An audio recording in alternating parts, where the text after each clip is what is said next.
Okay.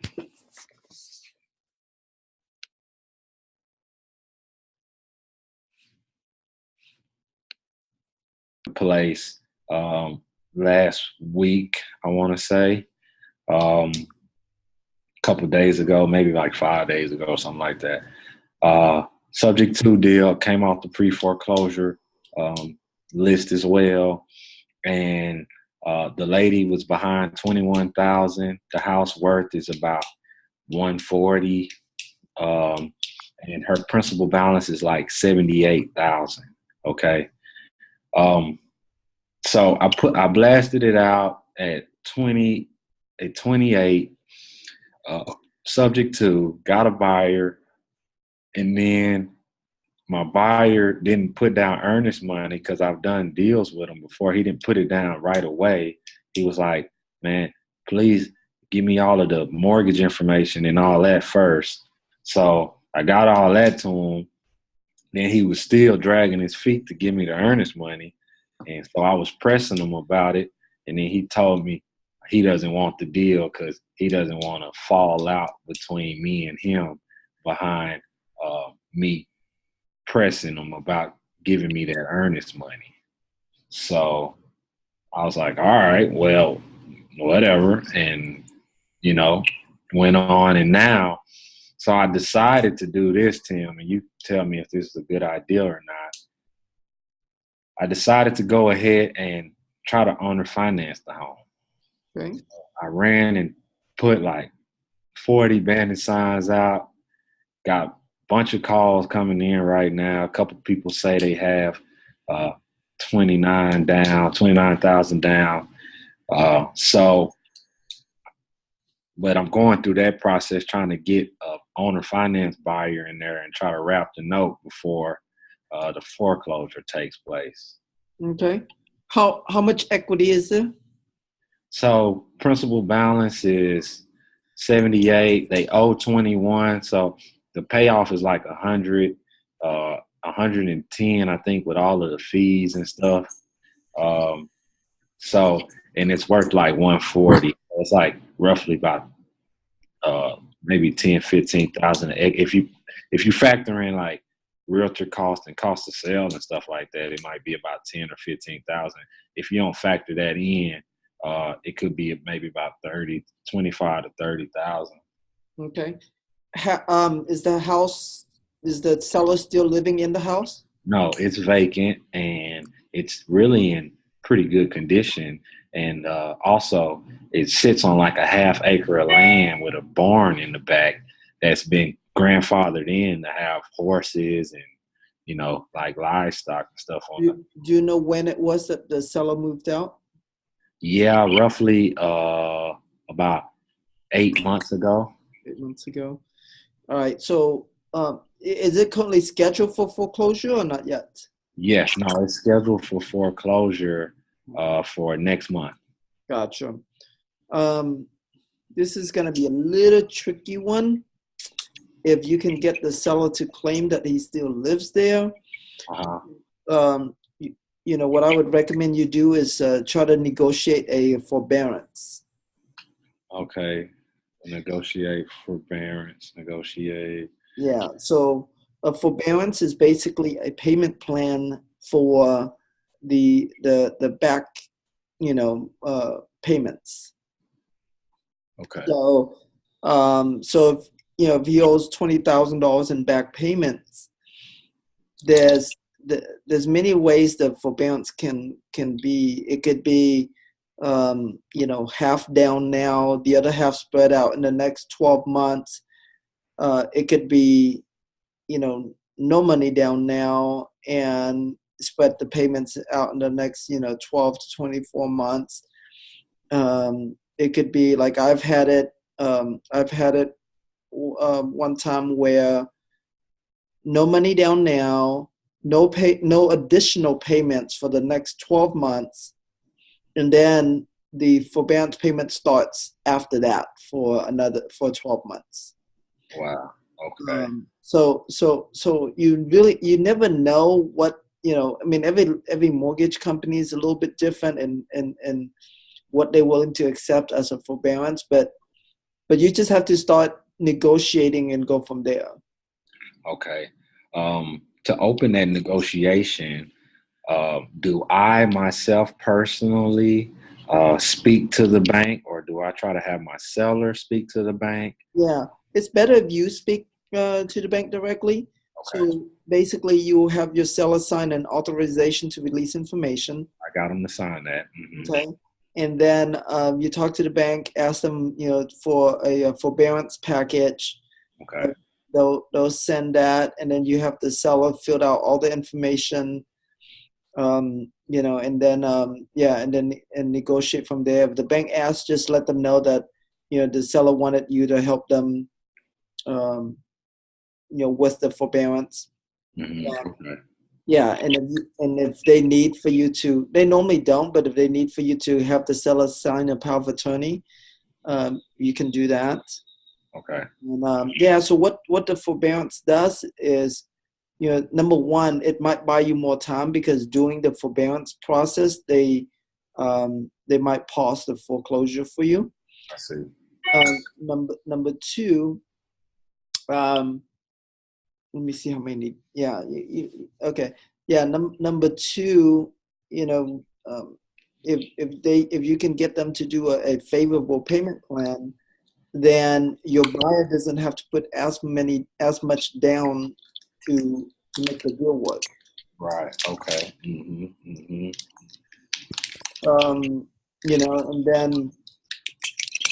And then in the meantime, I would definitely try to find a buyer that whether it's an owner financing buyer or a landlord buyer that has the money, and ready to pull the trigger, so that way you have all those options available to you. Okay. Okay. But let's say just worst case scenario, you can't get any type of buyers in, or forbearance negotiated in time, then you need to try to stop the foreclosure by submitting a contract between you and the seller, and make sure the contract price covers for the payoff plus closing costs, where they can see that it's enough money to for them to feel confident that someone is buying this house and that they would postpone the foreclosure. Okay. So enough money for not just the reinstatement, but the actual total payoff. Right. Okay. Total payoff plus closing costs. Plus closing costs. Yeah. And then we would submit that to the bank. Yeah. You can submit it because this is a different the forbearance department, and the foreclosure department, they might, depending on the bank, they might not be the same department. If they're not the same department, then then it's okay to keep it under your name. But if it is the same department, then just make the offer from your assistant or someone else's name. Oh, I see. Okay. So that way you don't get mad that you're the same person negotiating the forbearance and trying to buy the property. I see. Okay. So I'll have to do a new contract because my current contract is like $1,500. Right. Yeah. You have to do a new contract just for the purpose of stopping the foreclosure. Okay. Got it. Yeah. And you let the seller know like this. Yeah. That. I mean, you still have your and like you use the TREC contract for that to stop the foreclosure, and just let the seller know that that you're it's subject to the lender's approval, right? You're not buying the property. Without the lender's approval. So, okay. But yeah, so there you have it. So just to kind of summarize it up, number one, do find backup buyers. Number two, negotiate a forbearance for a payment plan. Number three, submit the contracts to try to stop the foreclosure. And if none of that works, I mean, there's other ways. Yeah. I've what I've done in the past, like suing the bank to get them to stop the foreclosure. Wow. Okay. And then like that gets a little bit more complicated because you got to understand you got to like know how to read the loan docs and try to find faults in it and use those to stop the foreclosure. I see. So for example, like I've done one where the I didn't see any transfer of trustee or transfer of power of attorney from the lender, the original lender versus the lender that was foreclosing on the property. Which means like I don't know if they have the right to foreclose on the property. So I've done that. I've done it where they on their loan doc it says that they have to send in a notice to accelerate the loan within 30 days before they can post the foreclosure. And they did it within like 20 something days or something. So so being able to like pick on stuff like that is how you know whether or not you have a case to be able to sue them to stop it. Great. Okay, that's awesome. I mean those are all just to stall the deal. I mean long term you still have to buy the property somehow. Right. The one in Carrollton, it's a great buy. I mean, it's worth $260, and if the bank let me stall them at 105, I know I can get a buyer in. Yeah, at about 160. Okay, that's good. Yeah, that one is probably easier to stall. I mean, that one you can submit the contract to stall the foreclosure pretty quickly. Okay. Because your contract is already covering for the payoff, I'm sure. Yeah. You just got to make sure it covers not just the payoff, but also all closing costs. All closing costs. Yeah, or you can just put like buyer to pay all closing costs, so that way they can see that in the end the seller's not out of pocket any money. Okay. All right. I think I have that on here now. Buyer to pay all normal closing costs except for past due taxes, liens, and judgments. Well, it has to cover all of that. So all closing costs. All closing costs. Okay. Yeah. Right. Remember, this is not for the purpose of you actually having to perform on those terms. Right. This is just so that way the bank feels comfortable enough that this deal is going to go through. For them to postpone the foreclosure. I see. Okay. Got it. Okay. Yeah. Yep. So good job, man. Yeah, man, Tim. My back was against the wall. I'm hustling and busting my ass trying to. It's no way that I should, have my back against the wall like I do, but I do. So I had to embrace it and really, try to make something happen, Right. So that's what I'm doing. Right. Good. All right. So we're going to talk about private money today. Okay, great. All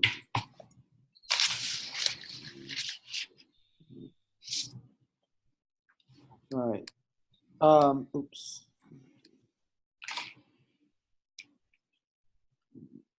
Okay. I'll just go through this. Some of this more basics you probably already know, and then just give some background, and then we go into more specifics. I was doing the search, like the difference between what it looks like here in Houston for me versus what it looks like for you. Okay. And it looks like you have to do more work than I do. But really? Your courthouse is a little bit different.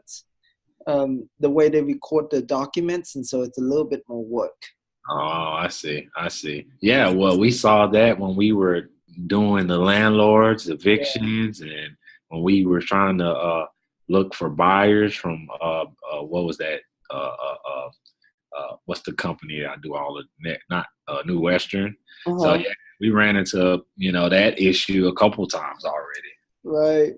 So yeah, so like it's funny because Dallas is a much more technically advanced city than Right. Houston is. It is crazy. Hmm. Yeah, so it's for you guys to be for your governments to be behind Houston is, yeah, it is kind of crazy, but it is what it is, right? Right. Right. Yeah, it is. All right. Well, but yeah, I mean, I think it is a little bit more work, but regardless, we figure out how to navigate it, so it's good. All right.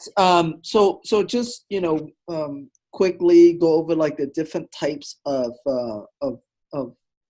funding there are for you to buy a property, and I guess we can even add owner financing and subject to in here as well. But the different ways you can buy a property, you can buy it with cash, you can buy it with lines of credit. A lot of people, investors as well, if they have equity in the home that they live in, they'll get a home equity loan against their existing property, and Absolutely. then you know, and then they use that money as their line of credit as well. So yeah. So there's different ways. There's also local banks that give out lines of credit as well. Like I have a local bank here called Frost Okay. that gives out a $25,000 line of credit to investors, if they have at least, I forgot, it was a 660 score or something like that. Okay. And they give it out pretty easily. Oh wow. Yeah, Really? yeah. That's- Um, so things like that, it's helpful. Um, and then you're familiar with the conventional loan, which is a credit base, meaning all the decisions, right? The lines of credit, conventional loans, all of those decisions are based on your credit, right? Yeah. They don't care about the asset or how much you buy the asset for. Right. And then of course, you have the owner financing subject to those. You know, those are all about leveraging existing financing and leveraging creative ways of doing deals. And then you have hard money lenders, which you know what most people know about there. They for the most part, they are an asset based. They used to be, before the 2008 market crash. Mm-hmm. They used to be purely asset based lending, meaning that they won't check your credit at all. Well, since the last market crash, a lot of hard money lenders has became a mix of asset based and credit based lending, Mm-hmm. where if you have good credit, you have reserves, they give you better interest. They'll loan at a high LTV, versus if you don't have cash, you don't have credit, they'll either loan it at a very low LTV, or they don't loan it at all. Mm-hmm. So Okay. so that left private lenders is pretty much the only like true asset based lenders anymore. Uh, Um, mm-hmm. yeah, Mm-hmm. and because private lenders are a little bit, they're they they're more about relationship based than they are about your credit or the property, right? Once you have the relationship built, I mean, yeah, you can do a lot of stuff with that, because it's built on trust. Right. And so the first three properties that I bought in my business, I guess not the first three, but because the first one I actually used my sister's money, so that's a private lender. But All right. the second, the third, and the fourth property, I use hard money lenders. Okay. And ever since then, I've never used hard money lenders again. I just always use private lenders, because private lenders have so much flexibility, uh, in terms of how much they'll lend it to me, how fast they'll lend it, and then if something was to go wrong, they're much easier for me to negotiate terms with. So I'll give you an example. When the 2008 market crashed, um, I was doing a lot of deals back then. Oh, really? Yeah, Yeah. yeah, I was doing both a lot of wholesaling, but also a lot of rehabs. And when the market crashed, I had over 10 properties on the market, just finished rehabbing, plus, Wow. plus a few more that was being rehabbed. And overnight, there was no buyers for them. Overnight. Wow. Overnight. I mean, it's like, yeah. And so I had to, figure out how to navigate that.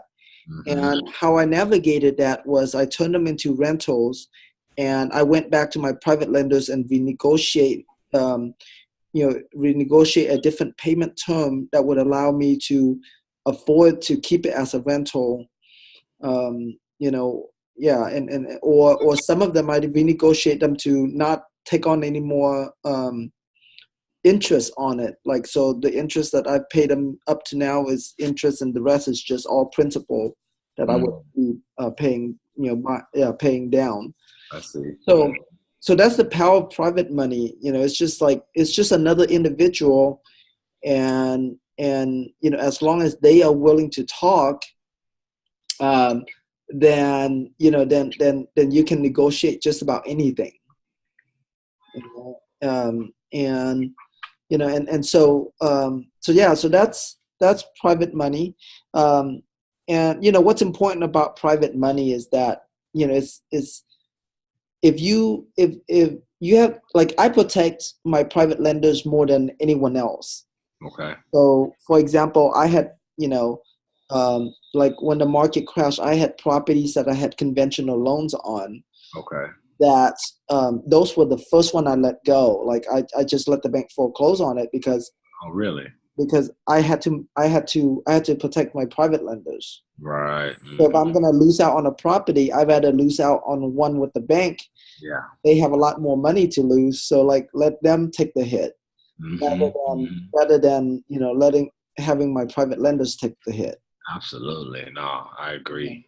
So that's kind of like the priority in which like, so you can burn, not that I encourage it or anything, but if the situation gets really bad, Right.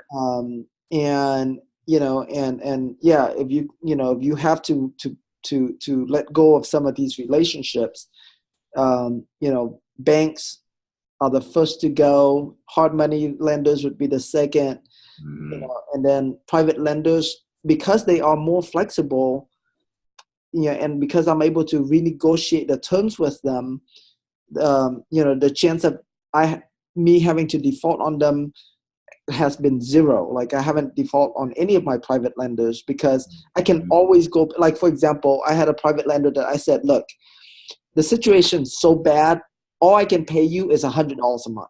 That's it right now. Wow. And so either you take that or you can foreclose on the house, right? But I didn't say it that way, but desperate time calls for desperate measures, right? Right. And it's like, and that's the thing that I learned in navigating that last market crash. Okay. It's all in communication. Like, the worst thing you can do is if you go and hide away and try to figure it all out on your own and hide away. Why is that so like inherent for us? I think for me especially, I have to get better at that. But when things get bad, I think that's the first thing that people think to do is like, all right, let me go figure this out and try to just kind of shut yourself off and not communicate, try to bring it together. And that happens a lot. Yeah, it does, because I mean, it's embarrassing. Yeah, uh-huh. That's what it is. Right. It's very embarrassing. And, like for us as human beings, the fear of rejection, Hmm. um, the fear of rejection, the fear of embarrassment is way, way more powerful than pretty much anything else in our lives. Yeah, that's so true. And so it's very common that we hide out. um, but as entrepreneurs, as business owners, we have to look from the perspective of, look, this is a business transaction. Hmm. This is not personal. This, I didn't borrow my mom's money to try to do this, right? Right. This, the other person that I'm doing business with, they loan me the money. They understand that there's risk involved in that, Hmm. right? Hmm. And Hmm. so if they know there's risk involved, as a business owner, I'm a business owner, I know there's risk involved. So the only thing there is to negotiate and work this out, Hmm. Hmm. right? Because if they don't negotiate and work it out, I mean, they may or may not do better by foreclosing on the property, you know. I mean, and it doesn't even have to be about private lending necessarily. Just like any business transaction, it's all like that's a big thing I learned is I have to treat it as a business. Not, it's not about me, about my failures, about my mistakes. It's like, no, this is a business transaction. Yes, I made a mistake, and it's still a business transaction, right? Hmm. um, Hmm. so yeah, but yeah, it is a muscle that that we all have to build, really. I mean, yeah. um, and the more that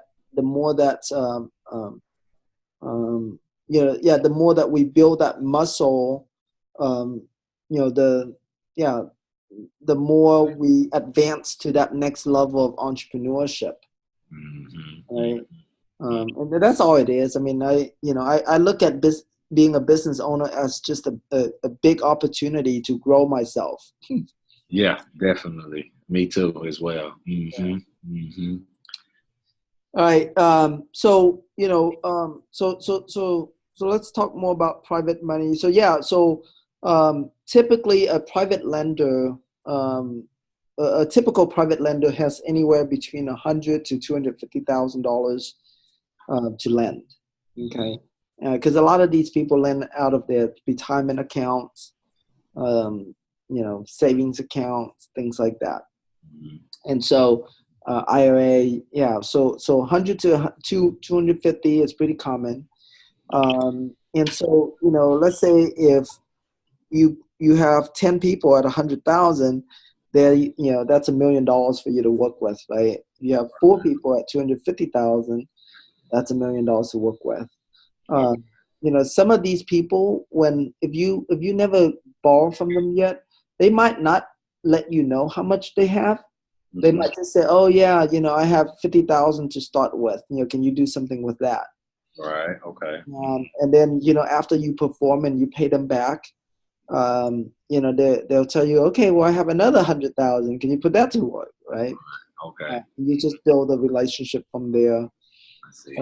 Yeah, most of the time, especially the ones that have a lot of money, it's very rare that they will tell you how much money they have. Okay. Hmm. Very rare. The ones that have, not that much, like they'll say that pretty easily. Right. Right. Hmm. But yeah, if they have a few $100,000 or more, they'll just say, well, I should have enough for 3 properties, or I should have enough for a couple properties, but they never tell you the exact amount. I see. Okay. Okay.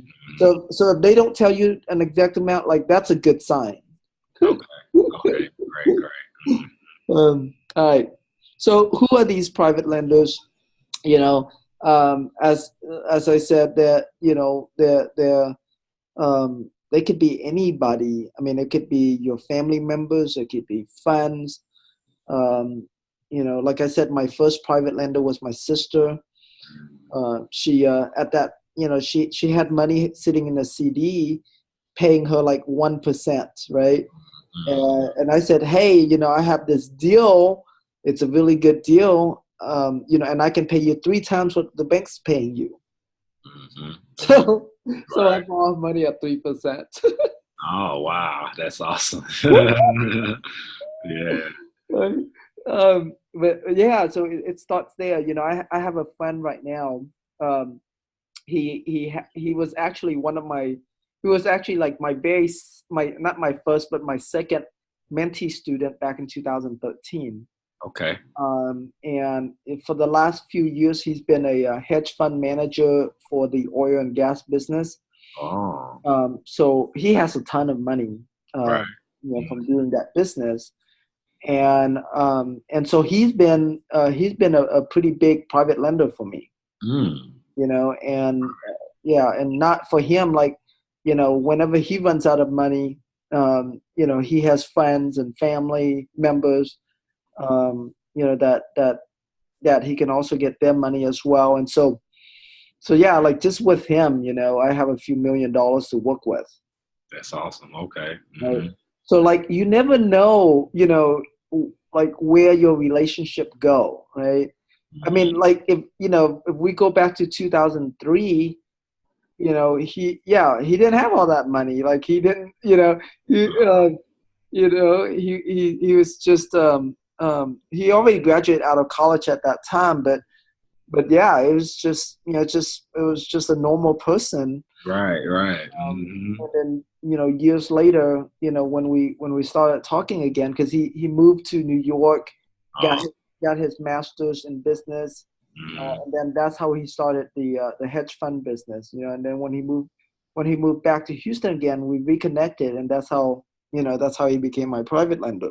Wow. Okay. Mm-hmm. And so yeah, like I mean, they could be anybody. My Quincy Long, who now owns Quest IOA, Uh-huh. Okay. before he owned Quest, he used to be an attorney that had a title company.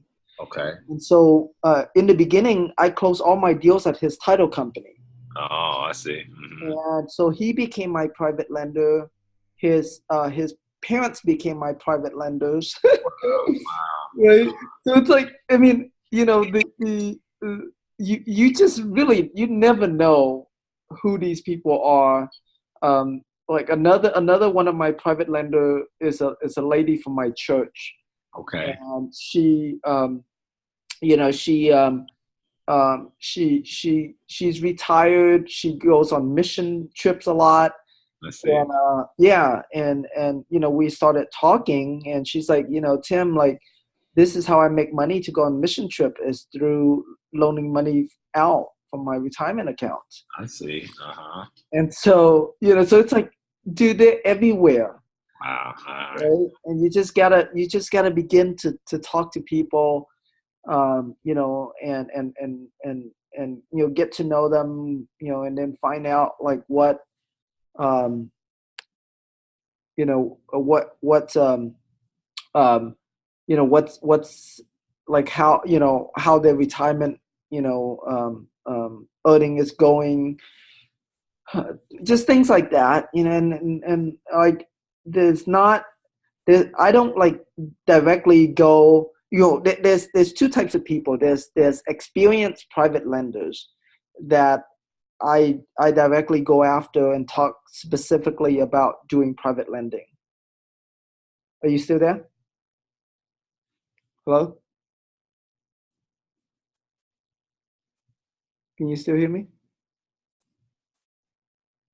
Hello?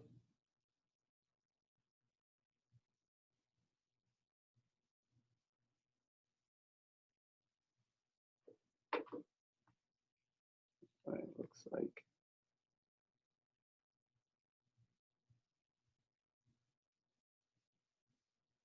Is that um we were talking about the lady and you were just like they could pretty much be anywhere. Yeah, exactly. Yeah, so there are two types of private lenders. There's the experienced private lenders, that are actively lending. Those people are easy because they already know the business, they already understand it.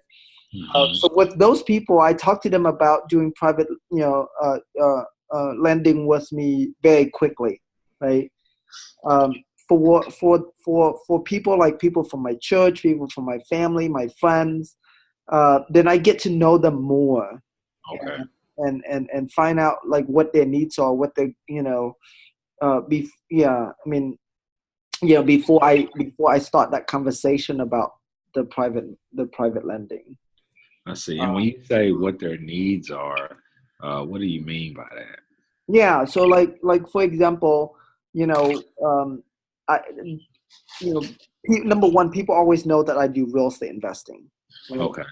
And so what happens a lot of times is they'll ask me like, hey Tim, how do you make money in real estate, right?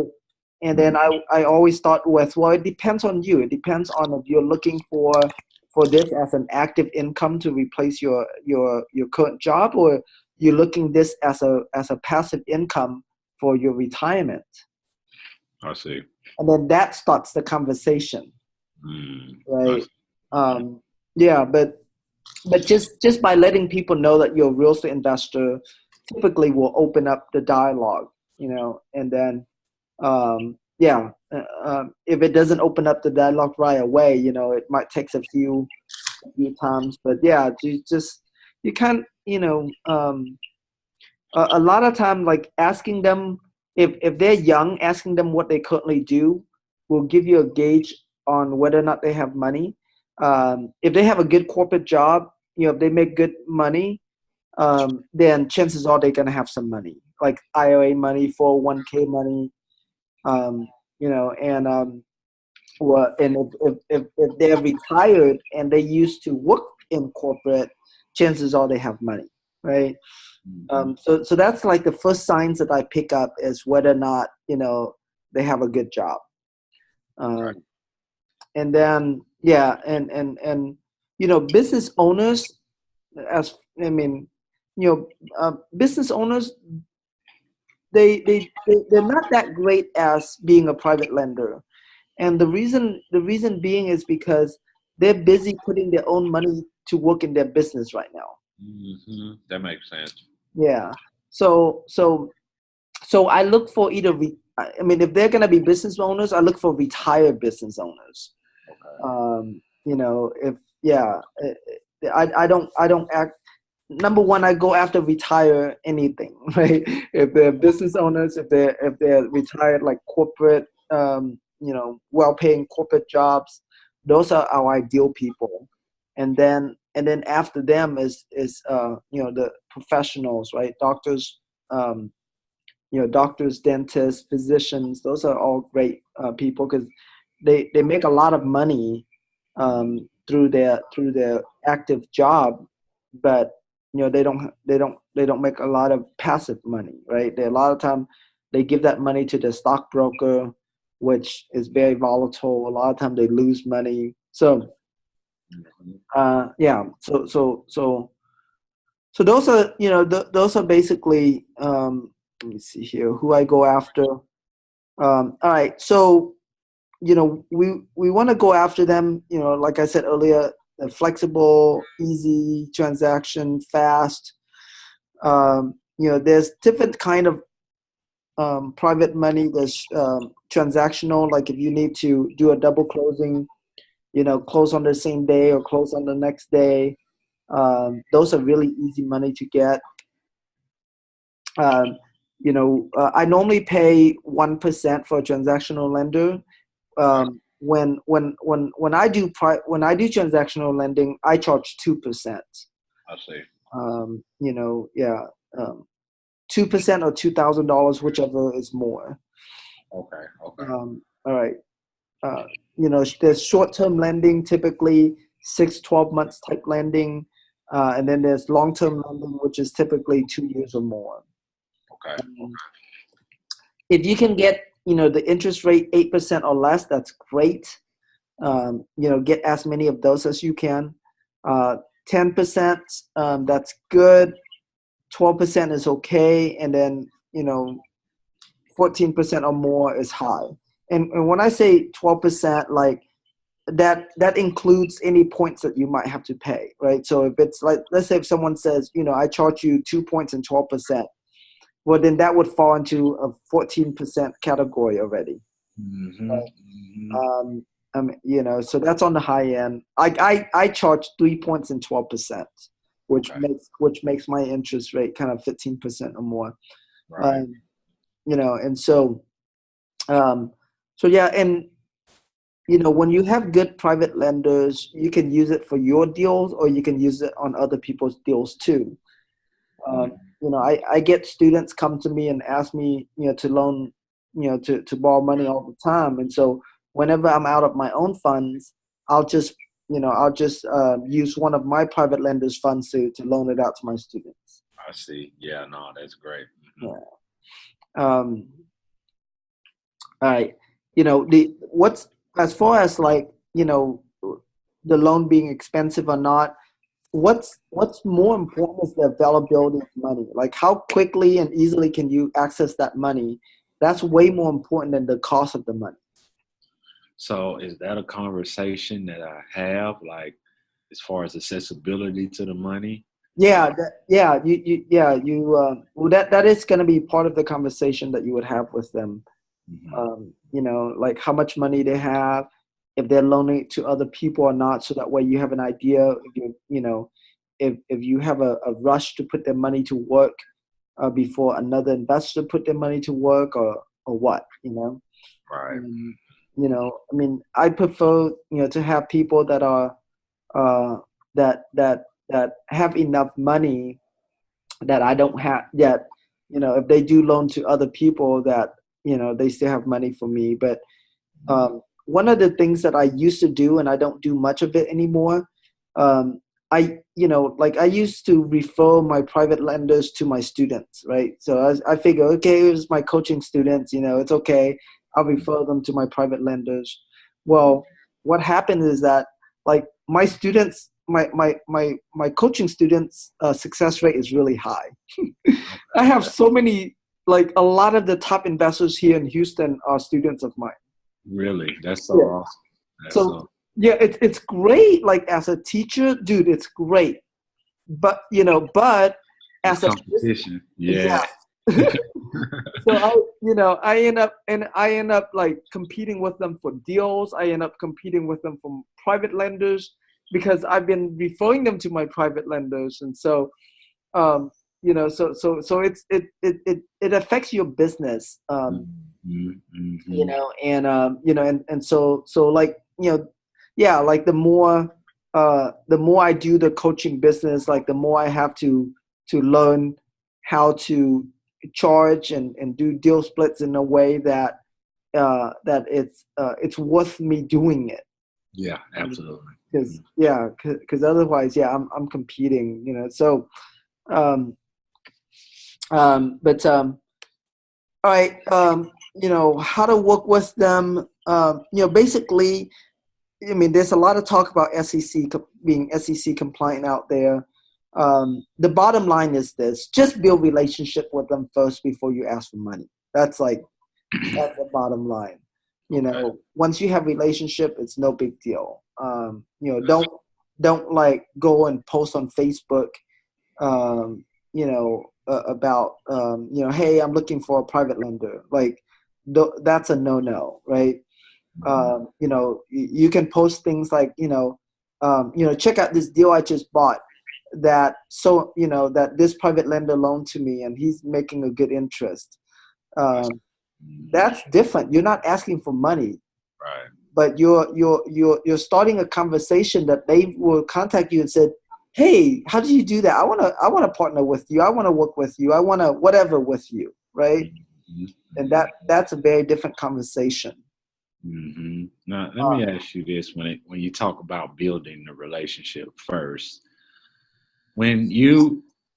I guess first you have to identify that person, who they are, and then once you identify that person, building that relationship, like you say, you find out what their needs are. Now, so you find out a person has money or whatnot, and it seems a little like you're maybe like trying to pull a wool. You're just trying to fish for information, and so like I guess what I'm asking is how to build the relationship, or is Yeah. there a way that go about initiating that relationship and starting to build it, then get to the point where you could ask for money? Right. Yeah. So number one, like they have to first know that you invest in real estate, Great. Okay. because that opens up a lot of conversations for you. Mm-hmm. People are always curious, like, what do you do? And yeah, you can tell them, yeah, like, I buy houses, I fix them up, I resell them. Some deals, I partner up with a money partner. Some deals, I borrow money from one of my private lenders. You like, you just talk kind of vaguely, like you said, fishing, right? You're throwing different things out there to see what catches their interest that they want to talk more about. Okay. So yeah, sometimes, like, um, yeah. I mean, it all depends on the situation. Like, for example, I have a friend that works for HP, and just to gauge it, I was like, hey, like, what do you do with your 401k money? Like, do you make much money with that? Because when they work for big companies, they have 401s. So I just ask questions like that, and then he's like, oh my God, I've been losing money. Or it's like, oh my, I barely own anything with that thing. I Right. see. So yeah, just you just fish different questions like that. There's not exactly one, depending on who you talk to. If they have IA, or sometimes, like, um, yeah, sometimes you just ask them, it's like, hey, just curious, what are you, do you have a self-directed IRA account? And they might say, well, what's that? Right? They know what an IRA account is, but they don't know what a self-directed IRA account is. And it's like, yeah, well, basically it's an IRA account that you can be the one that directs where you invest that money to grow your retirement income. So you just say different, different things, but an easy one, an easy one to start is to say, yeah, well, I'm a real estate investor. I'm always looking to do deals with different people, whether someone has a deal they want to bring for me to do with, or if they have money they want to get in on the deal with one of my deals.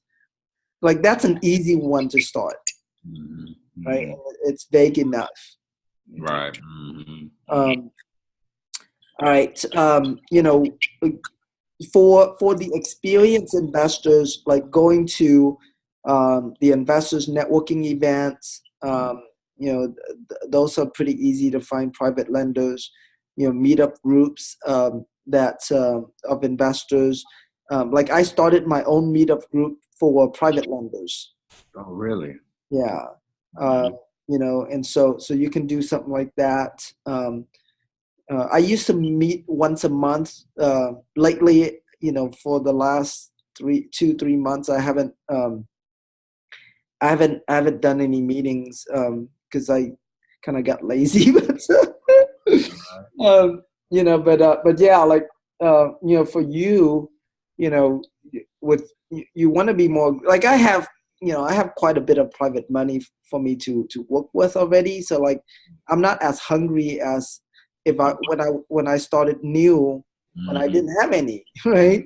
Right. Mm-hmm. You know, so yeah, but I, you know, definitely, um, uh, you know, yeah, that, you know, starting a meetup group is a pretty easy one to do, and people, you know, people would join you, you know. I see.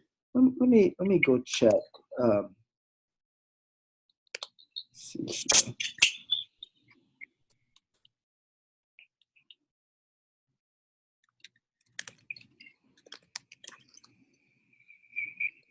Okay. All right. So here's my meetup group right now. Can you see my screen? Yes. Mm-hmm. All right. So I say specifically in the title, Private Lenders Networking Group. I see. You're like, Mm-hmm. you can't mistake that. Right. Right. You know, because it, you know, like I used to just like call it investors networking or whatever, but or investors and private lenders. Mm-hmm. When I do that, I attract, you know, investors, which is not what I want. Like I don't want newbies, I don't want rehabbers, I don't want landlords. I want specifically private lenders. Absolutely. You know, yeah, and I mean, people just automatically join. You know, like you don't Wow. even have to do anything. I see. You know, but yeah, you know, I used to meet up, have a meetup every Saturday of each month. I haven't been doing it, so just been Mm-hmm. lazy. But yeah, it's a great way for you to be in front of people, and you know, and find private lenders that way. So when you hold this meetup, what is your topic and how do you open the floor Yeah. for?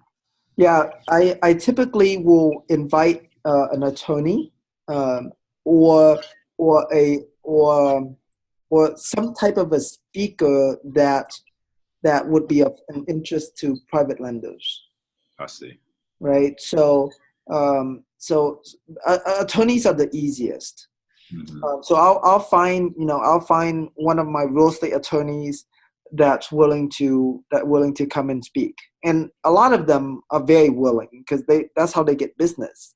Mm-hmm. Mm-hmm. So I'll have them speak. Like I had different topics, everything from usury laws to foreclosure laws to mechanic liens, you know, yeah, tax, things, stuff about taxes, just different topics like that, Mm-hmm. right? And then, so I'm just a facilitator. It's rare that I'm the teacher, Mm-hmm. right? So I just have someone that I can like borrow their credibility Mm-hmm. to be that presenter. I see. I see. Okay. Yeah. No, I think I get it. Yeah. And yeah, and so yeah, just different topics. And then I ask my private lenders, I ask them like, so what topic do you want to learn about today, Mm-hmm. or what topic do you want to learn about next month, so I can schedule the right speaker for the next month's topic. Mm-hmm. Okay. Mm-hmm. Yeah. I see. I see. Yeah, no, that's pretty ingenious to kind of just have like a private lenders meetup. Yeah, that's a great idea. Yeah. I don't think I've seen this in Dallas right now. Yeah. Perhaps it could be, but I just haven't, stumbled across it. Yeah. Yeah. Do a search and see. I mean, I don't know. I mean, I'm sure there might be some, you know, there might be some, but it doesn't matter if there's already existing ones or not. You can still start with yours, right? I see. Yeah, and then the more you promote it, the more it grows. So Mhm. if you certainly can't just leave it naturally grow, Mhm. but by you actively doing events, it'll naturally grow. But if you promote it, you have a regular event that you do and you promote it, Facebook, email list, Mhm. different places like that, it'll grow faster. I see. I But see. you don't need a lot of private lenders. I Right. mean, yeah, like I my main private, I only have five main private lenders that I work their money over and over and over again. Mm-hmm. Mm-hmm. So it's not one of those things where you need, tens or hundreds of. Right, right. It just so happens that my private lenders have a lot of money, so it helps. You know what I'm saying? Absolutely. But yeah, like, and it's like in the beginning, you start with whatever you have. So in the beginning, your private lenders might only have 50,000 or 100,000. That's fine. You start with that, but as you get going, ideally, you want the ones that have at least a couple 100,000 on up. Okay. Mm-hmm. Yeah. When you have those, like let's say you have a couple of them that has 500,000. Well, you don't really need to work with many private lenders after that. Right. Mm-hmm. Like that's more than enough to do all your deals, because it's not like you hold their money forever. Right. Mm-hmm. Mm-hmm. So yeah. So now, one thing before you go on, I guess. Now at the REI events and meetups, I see you have investors and business networking. So to go back to building that relationship, I would go into a networking event and I guess ask or throw it out there, like you say, kind of fish or like, so would I be direct at a networking event or would it depends. So like if it's an investors networking event, then yeah, you can be direct. You can just say, hey, who do you know that is a private lender? I'm looking to network with some private lenders. You know anybody? And sometimes they point you to hard money lenders. Sometimes you get lucky, they point you to a private lender. You just never know. Like you just ask around. I see. Okay. Right? And and so yeah, ask directly. Have you ever been to a BNI networking event before? No. So BNI it's a very big international organization. Okay. That they have a lot of different groups and stuff. And at those BNI meetings, you can you can ask, like, you can ask for referrals. So you can ask more directly. Like you can ask, like, hey, I'm a real estate investor. I'm always looking for people to do deals with, looking for money partners to do deals with. When you ask publicly like that, use the word money partners. Don't use the word investors. I see. Because SEC sees investors a little bit differently. Okay. And yeah, like I used to also belong to. There's an angel investor. You know what an angel investor is? Yes, I've heard of those. Now I might be off on the definition, but I think they're like um, they're like private money lenders that maybe joined a group of investors who invest in businesses and Right. profits and stuff Yeah. like Yeah. They're private lenders who invest in startups. So typically, like the very early stages of a business. that. Okay. Mm-hmm. So what I did before is I signed up as an angel investor so I can get into that group and network with other angel investors. Awesome. Okay. Right. Which puts you in a completely different class than if you sign up as a borrower. Right. Yeah, absolutely. Yeah. So think of it like that. Like, you want to be side by side with these guys. Yeah. And so, but yeah, for you, like, you just start simple. Just start with the real estate groups first. As you become more experienced, you can reach out to the other groups. The reason why I joined the angel investor group back then was because I was trying to take my company public. Oh, okay. I see. Yeah. So that's how I started networking into into that sort of group. But anyways, yeah, just start there. But yeah, just talk to people. Looking for private lenders, looking for um, money partners, things like that. That's gonna get the conversations going. All right. So next, we're gonna spend some time around court record search. The cool thing about court record search is, number one, you know exactly who's actively lending. Mm-hmm. The thing the I guess that's the pro. The con to court record search is that you have to skip trace for their phone number, and so when you're contacting them, they haven't met you yet. So you have to figure out a way to get into that door. Yeah. Mm-hmm. Right. Actually, hold on real quick for me, okay? I need to run to the boys' room real quick. I'll be right back. Okay, no problem.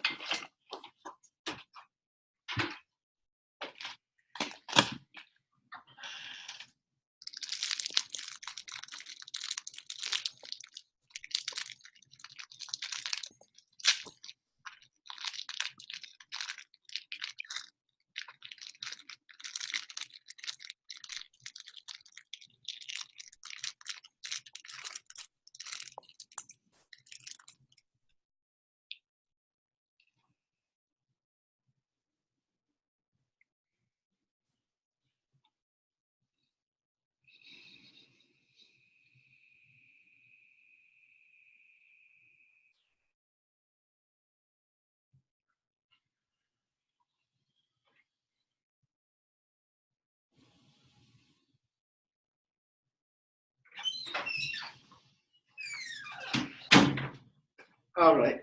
Sorry about that. No problem. Yeah. Okay.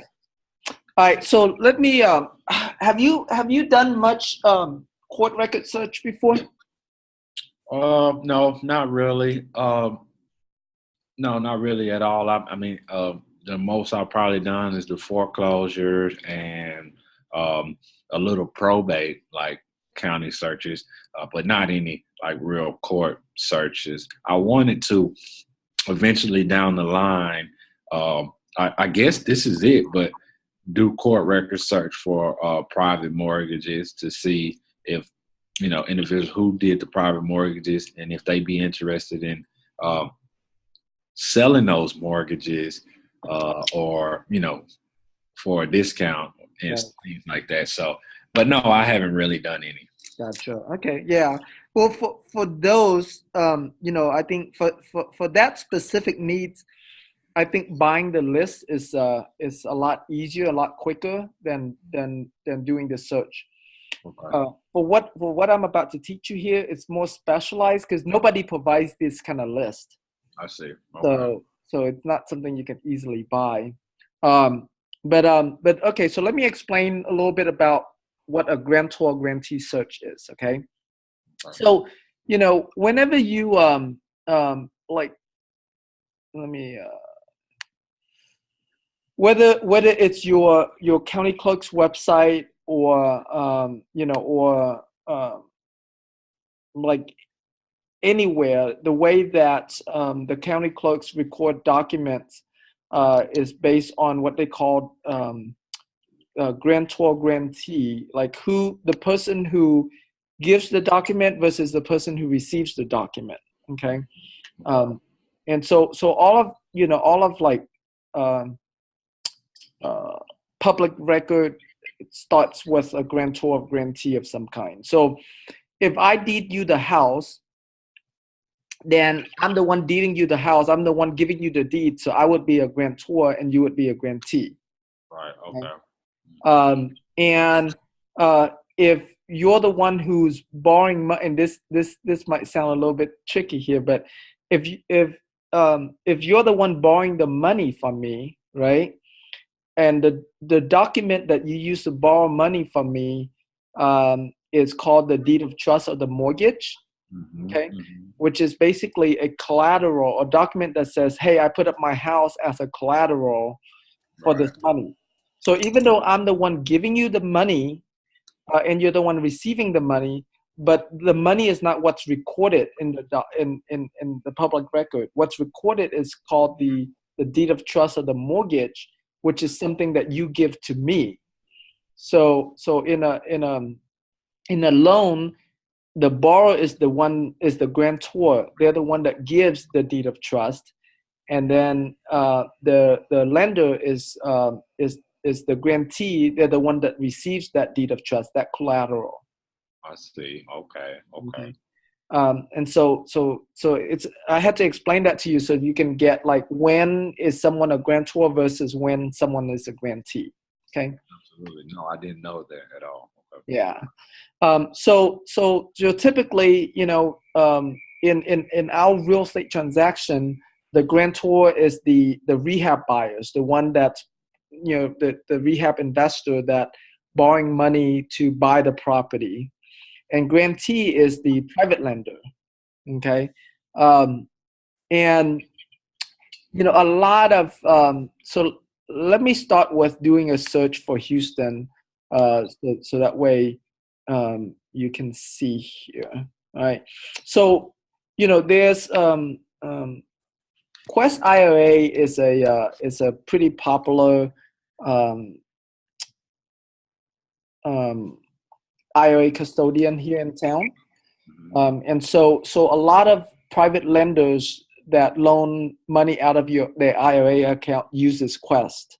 Right. But there's a lot of IRA custodians out there. Another popular one outside of Texas is called Equity Trust. Okay. But so I'll just do a quick search here so that way I can show you.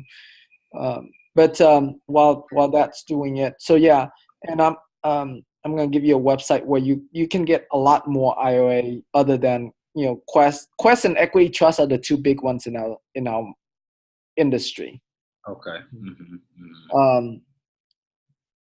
And all right, so now it gives us a return. So in Houston, it's more clear. In your market, it only has Quest, but it doesn't have the other extra stuff here. Okay. So let me just explain it. So they have different lines depending on how many parties are involved. So let's take this one as an example.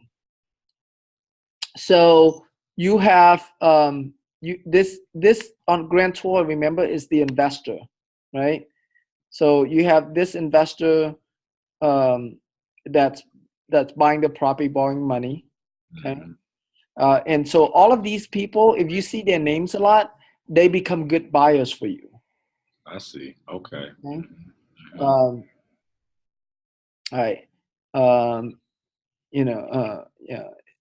This guy James Kennedy here, he was one of the guys. Well, I guess he wasn't an official mentor, but when I first started real estate investing, I did a strategy called like take a mentor out to lunch.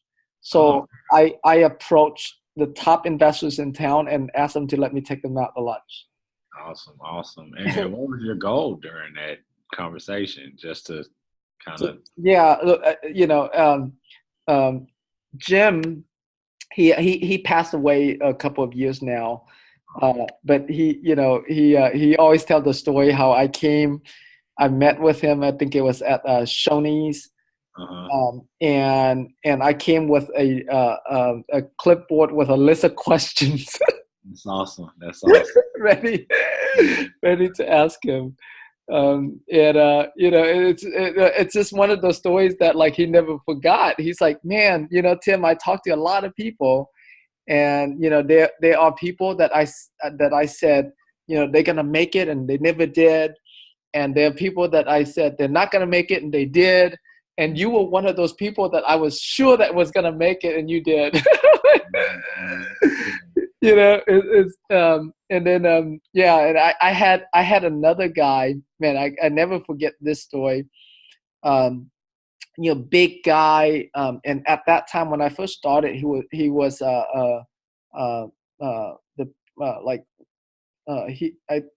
was a the president of the Rich Club, which is like the biggest, oldest club here in Houston.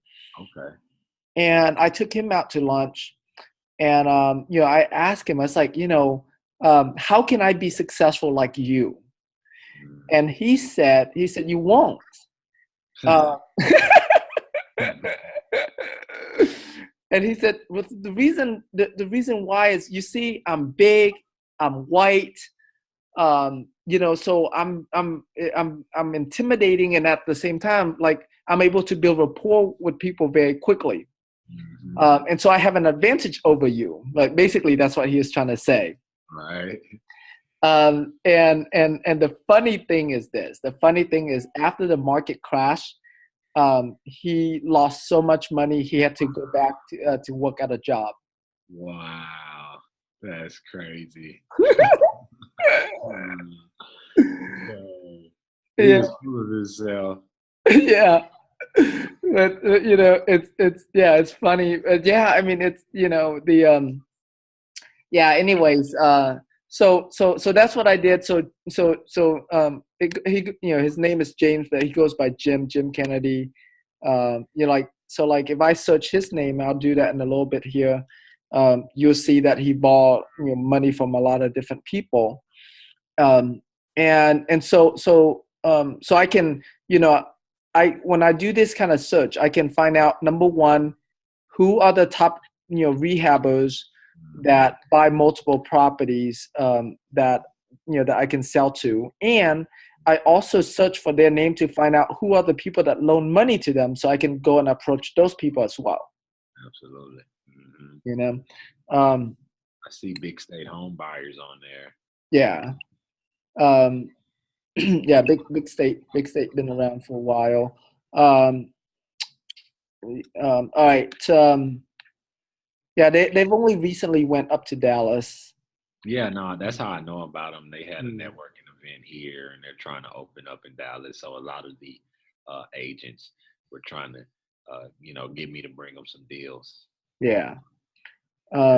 Yeah. Okay. So where am I? Yeah. Okay. So basically, when you look at this, you see that Quest is a custodian. The one that says Etol, this is supposed to be a Latin word which means "and others." Okay. And that's typically the private lender. And the ones that doesn't say that is typically the attorney trustee that did the document. Okay. I see. Sometimes the trustee is listed as TRE, that's trustee, but sometimes it's not. So in this case, Emma McCann is the one that it's a private lender that that I would go and try to find her phone number and call.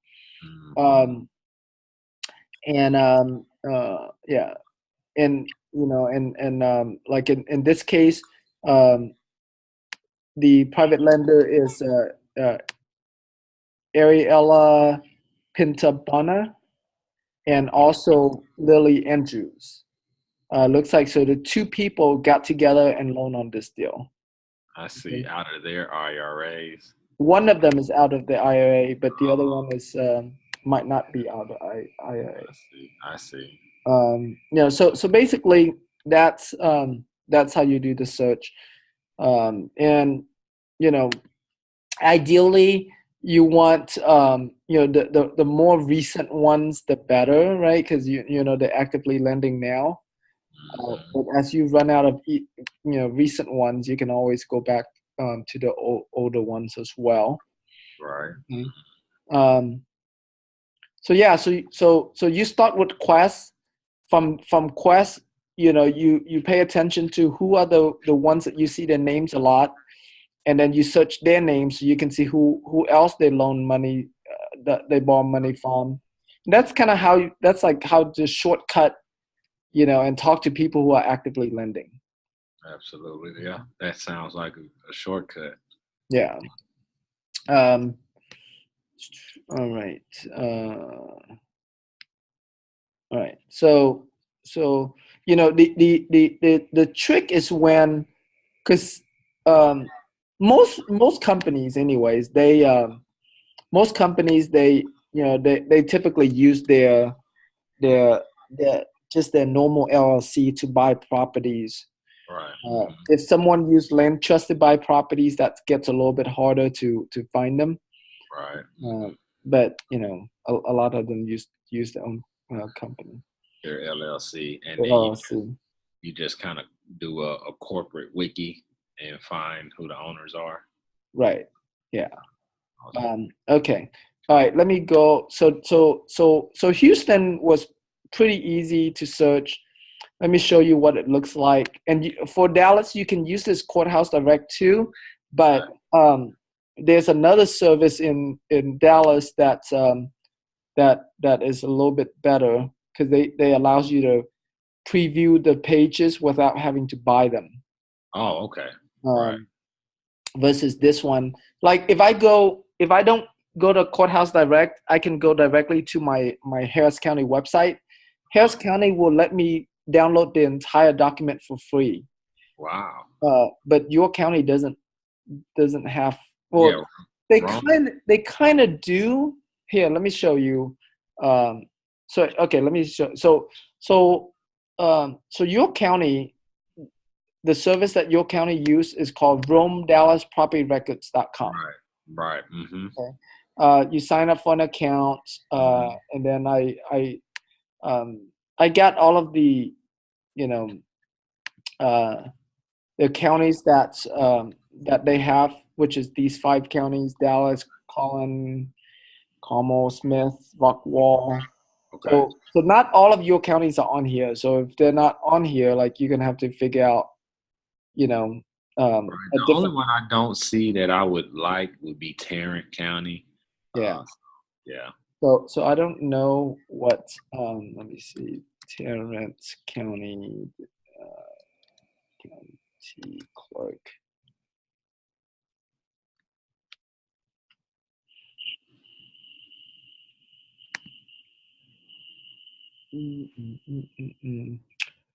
Let's see. Maybe they have their own.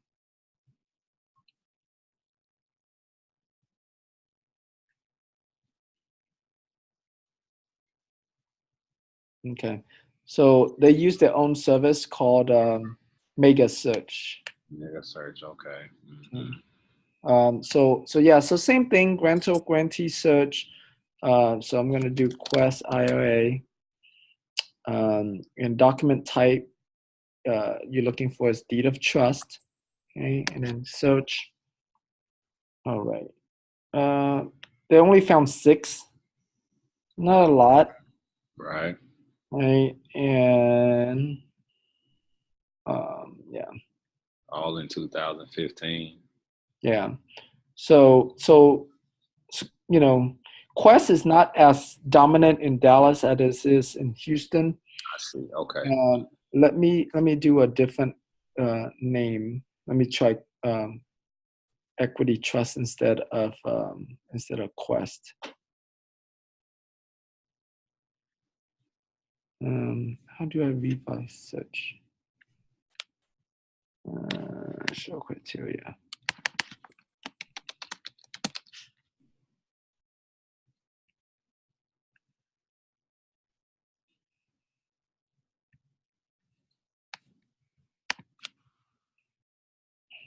Zero.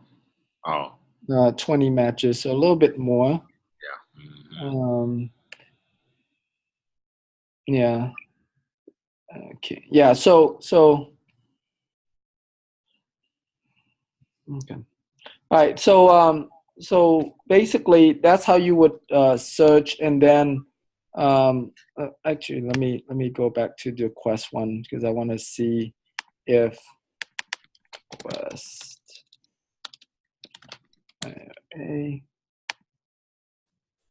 I want to see if they let you see the docs on Tarrant County.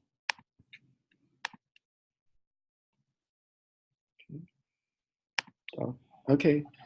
All right. So they do let you see the doc here, and you can download it. Okay. And so like, see, it says Quest IRA FBO Christopher M. Sawyer. Mhm. So this is the private lender right here that you need to contact, Christopher M. Sawyer. Okay. Mhm. All right. Let me see here. Go back. You see how? Let me go expanded view. You see how I had to go into the document for me to see Christopher Yoy. You see that? Mhm. Mhm. It's not like versus in Houston. I can see it right out here.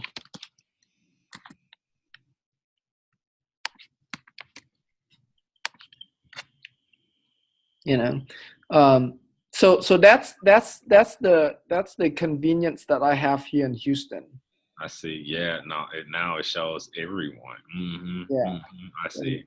and you don't have that, so you actually have to go in, and then same thing with like the Dallas County one. Okay, so let me go to search. uh, Advanced search, Quest IRA, and like for your Dallas County, they don't let me put in the document type. You know, Wow. Is it? they have this instrument, but Mhm. there's no explanation as to like. I guess I haven't read the help file to see if I can put deed of trust in here, I see. or if there's some kind of abbreviation somehow. Right. Right. Um, Wow. help. Let me look at instrument and see if that's document type list. Okay, deed of trust, D/T. Okay, but how do I put in document type list? Right. Right. Where does it go? Explorers. Um, Ranking. Advanced instrument. see, there's no document type list on here. So it mentions it, but I don't know where it is. So, anyways, um,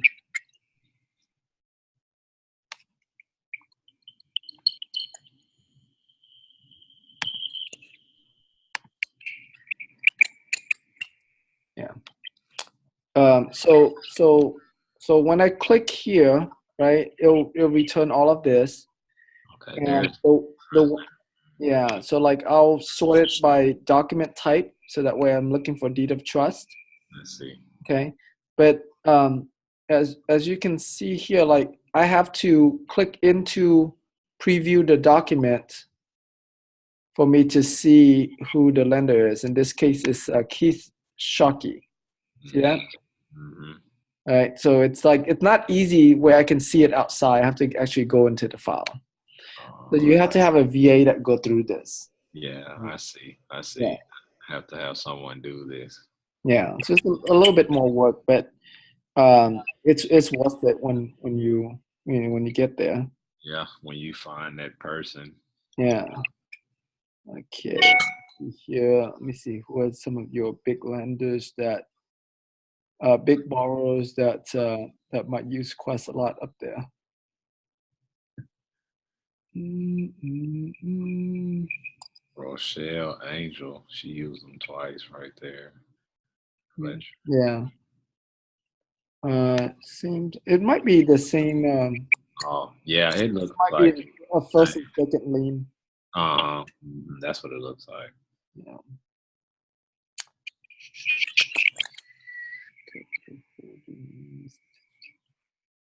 Texas State, REI Nation. I know them. That's Memphis Invest.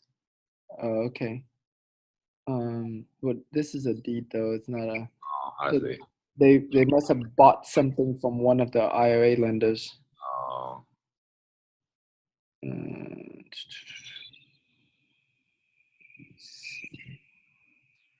oh no, or they sold something because they're the grantor, so they must have sold a property to an IRA lender. I see.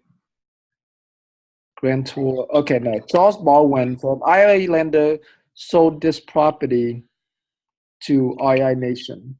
Okay, I see. Mm-hmm. Okay. All right.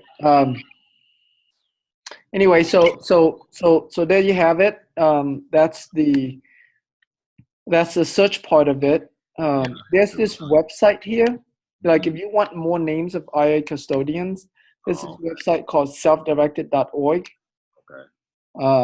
And you know, yeah, this guy Brian Ellis, put this website together. I'll just say this: Brian is not someone I recommend. I'm just recommending The website. the website for you to get um, for you to get a lot of different names of IRA custodians. So Okay. you Okay. remember, Now, yeah, I see that. Now, am I looking for self-directed IRA custodians or? all of these are self-directed IRA Oh, I custodians. see. Okay. Okay. Oh, yeah, that's what it says, self-directed.org. I see. Yeah. And So Quest is based out of Houston. That's why it's so big in Houston. right. Yeah. So remember that attorney I told you that how he used to own a title company and he's my private lender and his parents are my private lender. That's Quincy Long. That's the owner of Quest IRA. Awesome. All right. Yeah. So basically, some of these that are not popular in our space, you won't see a lot of them. So like your search will return less. So definitely I recommend Quest IRA and Equity Trust. Okay. And even Intrust. Interest. Before Quincy went on his own and became Quest IRA, he used to be a franchise for Intrust. Oh, I see. Okay. Yeah. All right. So there you have that. And then once I find a phone number, this is the message, a simple message that I'm sending them just to begin to build that relationship. I'll say, hi, is this Chris with Quest IRA? And you might say it's like, well, I'm a client there.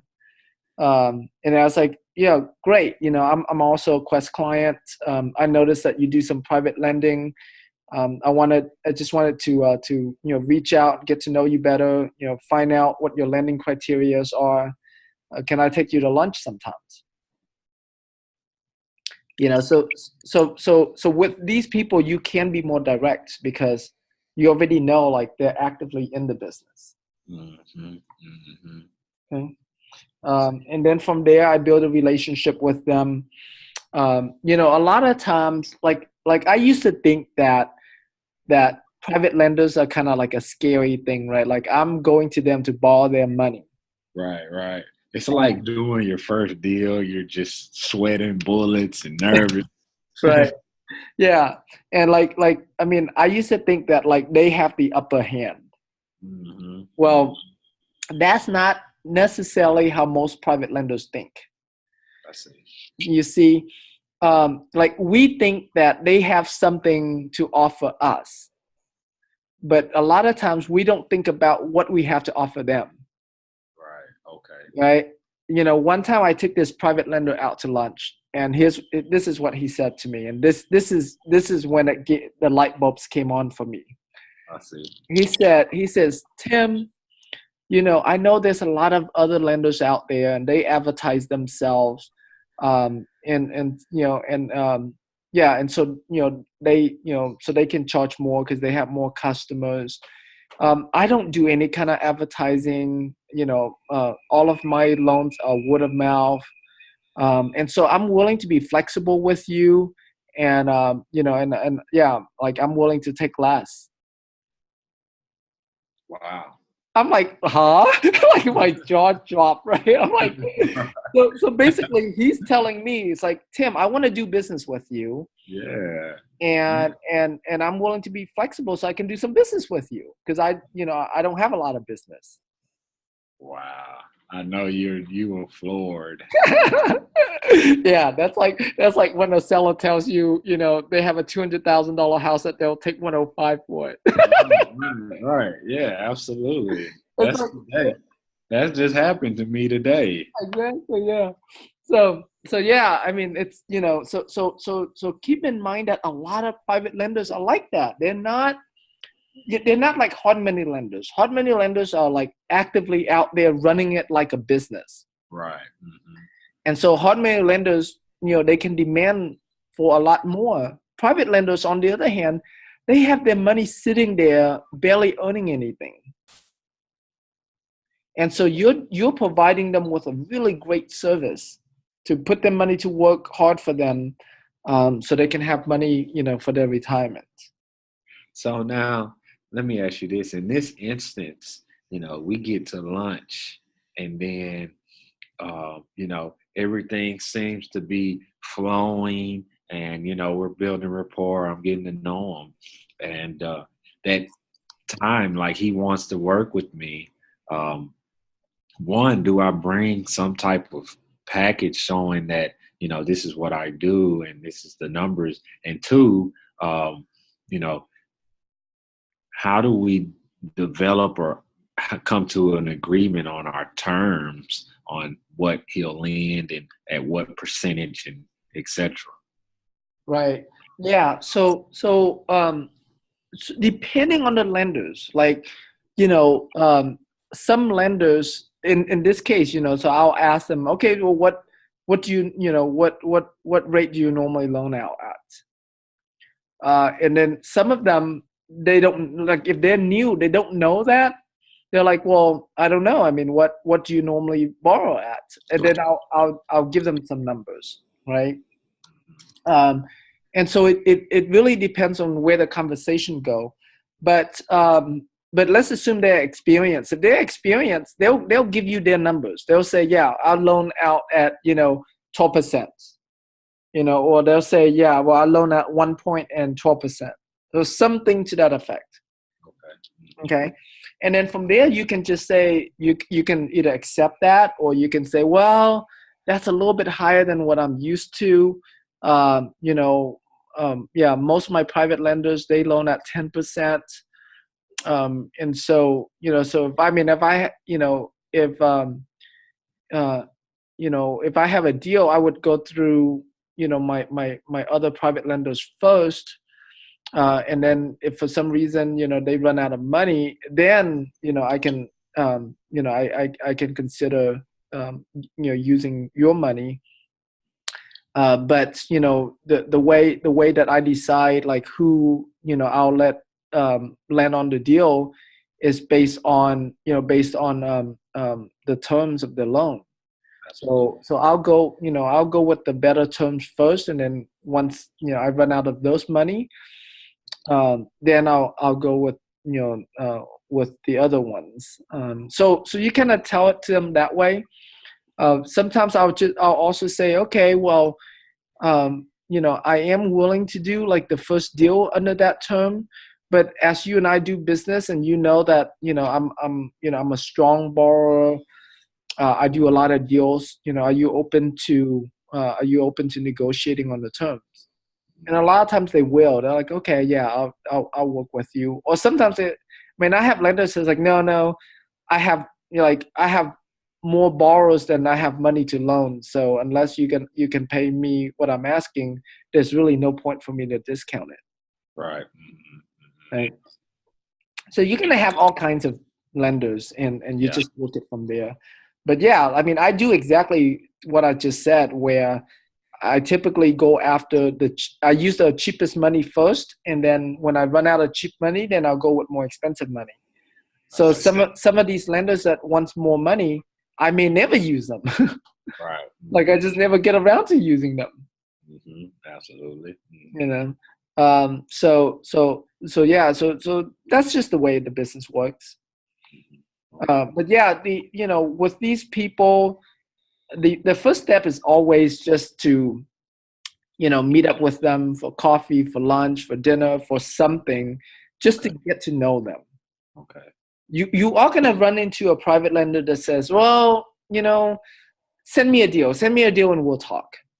I see. Okay. So they have no interest in eating lunch because they get bombarded with too many, newbies, that they don't want to waste their time. I see. So in those cases, then yeah, I will wait until I have a deal before I contact them. Okay. Okay. Mm-hmm. You know, um, and sometimes when you have a deal, like let's say you have a deal that you're wholesaling, Okay. so you really have no interest in getting a loan for it. Right. You still can use that deal to start the conversation. Like as if you are gonna buy, and then when you meet up with them, you can say, well, I haven't decided yet whether or not I'm gonna buy this and rehab this myself or to wholesale it. If I can, if someone makes me a good offer to just wholesale it now, I might do that. But I do want to run the deal by you in case I want to rehab it to see if it's something you'll be interested in lending on. Mm. Okay. Mm-hmm. Um, so that's, and as far as like the package and stuff, typically the first time I'm meeting with them, I don't bring any package. I'm just there to build relationship. I see. So, in building that relationship, we're just sitting down. Who are you? What do you do? How many kids you have? What? Exactly. All right. I see. Okay. Yeah. Just, simple stuff like that. I normally don't do any packet. Like um, I don't get into like some people use credibility kits or they use a presentation. Mm-hmm. I don't do that until I have a deal. Okay. So once I have a deal, then I can say, all right, here's the deal that I have. Here's the deals that I've done. Here's like, so that's, when I have a real deal, that's when the credibility really, like the credibility kit comes in. I see. Because, before that, I mean, I just want to have a relationship built. I don't really care to impress them if I don't have any deal for them to loan on right now anyways. I see. Mm-hmm. All right. As far as the deal package, typically I'll provide them with the property information, the pictures, list of repairs, and also estimate of how much it costs, comps, the loan terms that we agree to, or the loan terms I'm willing to offer on that deal. Or at a minimum, it's just like, hey, I'm looking for $100,000 loan for 12 months. And then we don't even have an interest rate or points yet. We negotiate from there. I see. Mm-hmm. And that's pretty much the main things that you need. From here, they'll ask for more things like the title commitment, if it's in, if there's a survey, if it's in a flood zone or not, things like that they might ask for. But these, depending on the property, but these are the basics of where it starts. I see. Okay. Mm-hmm. Okay. Yeah, that's pretty much it. I mean, the bottom line is this: private lenders is a very relationship-based business, and so focus on the relationship first before anything else. Because if you have the rapport built, the credibility kit doesn't matter. Your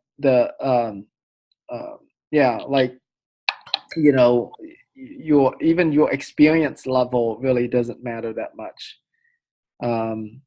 Because when I first started out and started using private lenders, I mean, I didn't have a lot of experience, but just because they like me, and even if I'm only done a few deals, that's still good enough. Right. Mm-hmm. Mm-hmm. Yeah. Okay. And one thing I want to ask, Mm-hmm. So with one of my goals is to use private money to buy these owner finance houses, or perhaps like the situation that I'm in now with the foreclosure. Now I know lenders want a deed of trust, but I wouldn't be able to have someone put up the 21,000 and then I owner finance that and pay them off like that because they want actual, they don't want a second mortgage or a second lien position. So I want to know about like long-term private lending or second lien position lending. Yeah. So it starts with that relationship. I see. Because once you start that relationship, then you can find out, if they rather a short-term loan or they rather a long-term loan. And the whole thing about the second lien, don't worry too much about that. There's plenty of private lenders that don't mind being a second lien because they trust you. Oh, I see. Yeah, like most of my private lenders, they wouldn't mind being, if the deal makes sense, they don't mind being the second lien holder. I see. I see. Okay. Okay. Yeah. Awesome. So yeah, so some of your private lenders, they they don't mind long-term loans, or they prefer long-term loans, and some of your private lenders will only want short-term. It depends on who they are and which money they're using. I see. Yeah. Yeah. That makes a lot of sense. Yeah. Okay. If you have someone young and it's the IRA money that they can't touch until 20, 30 years from now, those people are more likely to be willing to do a long-term loan with you. Remember that church lady I told you about? Mm-hmm. Yeah. Well, for her, she, most of the time she's out of the country on mission trips. Okay. And so she hates short-term loans because like she has to actually stop what she's doing, process the loan, work with Quest, go through blah, blah, like all of that stuff. Right. So for her, she's like, Tim, I just want something long-term that can be out there working. I don't have to I don't have to mess with this. Absolutely. Mm-hmm. So you just have to get to know your lenders, and then it start from there. Okay. A lot of lenders, they don't, they might not want to start with you long term. They'll start with you short term, and then they'll consider something long term. Yeah, absolutely. Okay, I see. All right. And then loan servicing companies, should I be getting familiar with them? No, in the beginning, you're gonna just service yourself. Okay.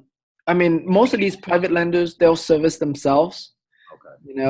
When you, I mean, if you're gonna do a lot of owner financing deals, then yeah, having a loan servicing company to do that, that would work. It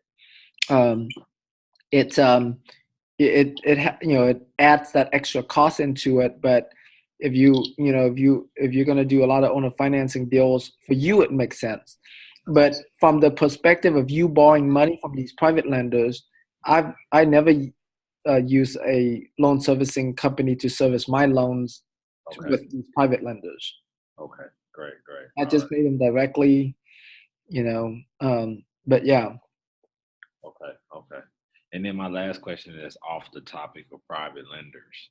Okay. But it came up, and how do I get contractors to work with me on my wholesale deals, to get like a bid or some sort to blast out, or maybe even build a relationship with one contractor who could come out to all of my deals and maybe give me a bid to, and then maybe I could put him inside of my deals, like, hey, we got contractors available.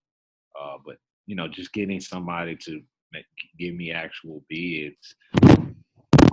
Yeah, that that gets tricky depending on, because what contractors hate the most is getting doing a bunch of bids that don't get jobs, right?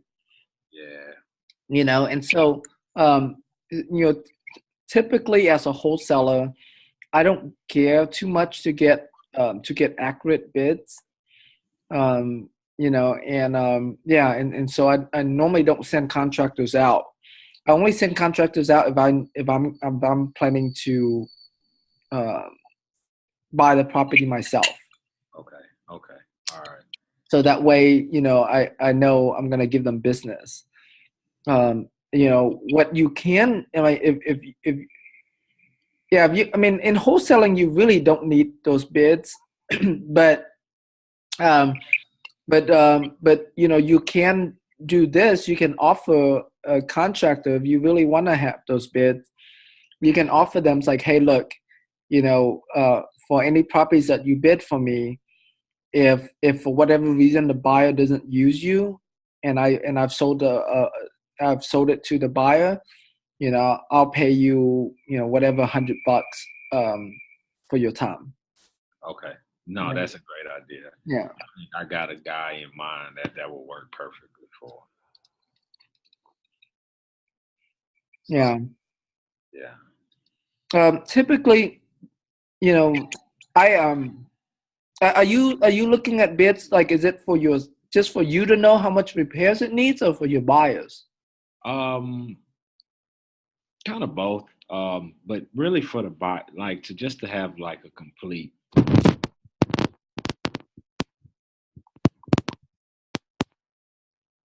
narrow down to where I know it's gonna be roughly about this amount, and it just makes I guess it makes when I blast the deal out, just that uh, I guess more reputable, I should say.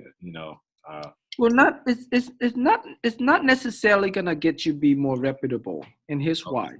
Okay. Because, dude, repairs is very subjective. Like, you don't know what your buyer's gonna do to the property, Right.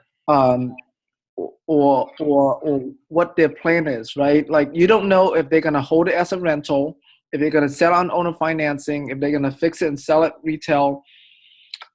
So I never put dollar amount of repairs in my blast. I only put the most I'll put are the major repairs. Okay. Okay. And I let them decide, because I don't know who my buyers are. Right. Right. So you never put a dollar amount out on your blast? Nuh-uh, not for the repairs. Nuh-uh. Okay. Great. All right. Yeah. Well, And even for ARV, like, I'm vague about the ARV, because the only time when I'll specifically say something is worth something is if I don't say it, they're gonna have a hard time finding the comps to support it. But if it's a neighborhood where it's easy for them to find comps to see what the ARV is, I let them decide that. Okay. Okay. Okay. Okay. Yeah. So you just basically based out a price uh in whatever the major repairs are. Yeah. Okay. Yeah. Got it. And yeah, so that's kind of how I do it, because, dude, you get into, and we do have to end this pretty soon, because the office closed at 6 o'clock, and Okay. I have to leave, but you know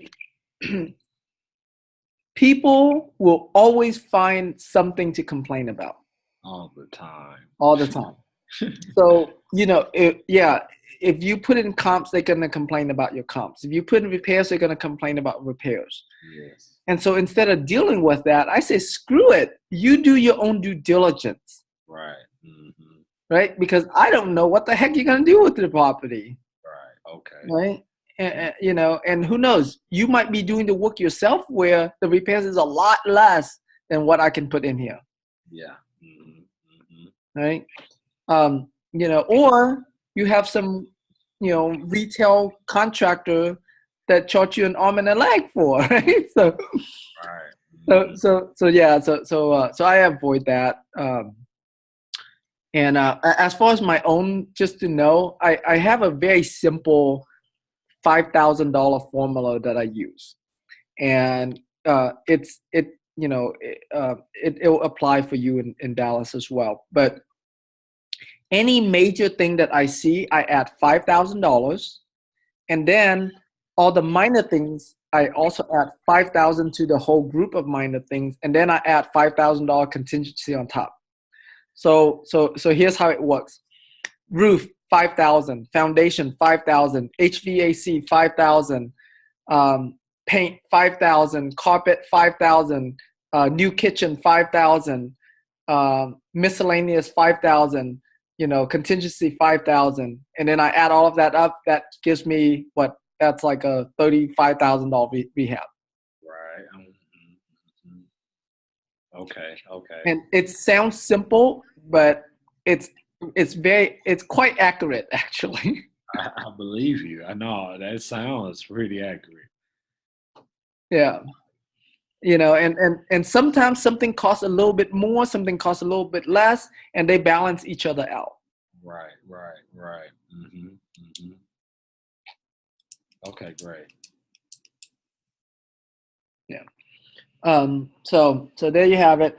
But all right, any last questions before we wrap this up?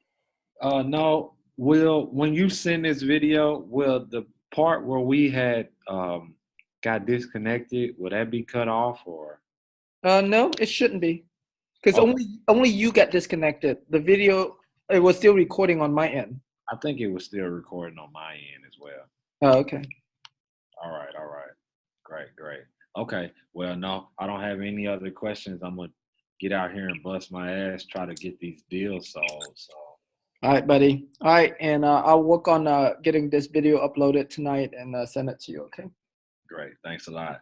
Hey, Tim, I hope everything's going great for you and your family out there. I know that was the most major thing that happened in Texas, probably. Yes, dude. Yeah, it's crazy. A lot of people are still in shock. A lot of investors probably lost a lot of money because their houses don't have flood insurance. Right. Now, does that make it a good market for investors to come down there? Right now, there's so many uncertainty. I wouldn't recommend to come down right now. In 6 months from now, where you get what the market's doing a little bit better, that would be a better time. But right now, buying for rentals is really great. Just avoid properties that have been flooded. Okay. Unless you get them like dirt cheap. Otherwise, don't buy them because those are going to be really hard to sell right now. I see. Well, that's it, Tim. I want to tell you that you and your family are in my thoughts and prayers, and that you guys, hope you can make the best out of this. I know you're a superhero, so you'll be. Thank you. Yeah, thank you. I really appreciate that. Absolutely. All right, buddy. All right. I'll talk to you later. Enjoy the rest of your day. Thanks a lot. Thanks. You too. Bye-bye.